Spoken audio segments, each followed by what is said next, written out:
নমস্কার। আমার কণ্ঠ ভালো লাগলে আমার এই চ্যানেল সাবস্ক্রাইব করবেন। আমি ছন্দে, কবিতাই এখন জীবন ছন্দময়।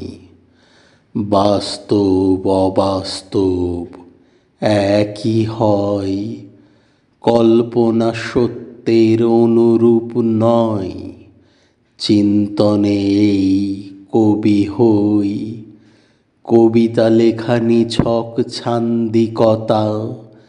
মনের কথা ছন্দে যথা, পাঠকের তৃপ্ত হয় পাঠকতা। লক্ষ্য সর্বদা সেই কবিতা, কবিতা লেখাই তো সৃষ্টিশীলতা।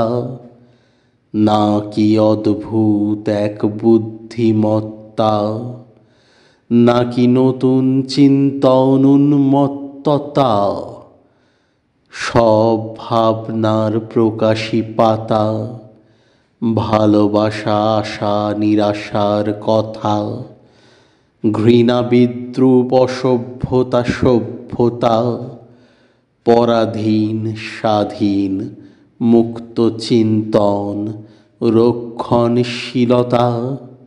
সব ভাবি ভাষার স্বাধীনতা, তাই বলে কি কপটতা, নাকি বিতর্কে প্রয়াসী জনপ্রিয়তা। যাই হোক আমি ছন্দে উন্মত্ততায় লিখি, তথাপি আনন্দে। নমস্কার। আমার কণ্ঠ ভালো লাগলে আমার এই চ্যানেল সাবস্ক্রাইব করবেন।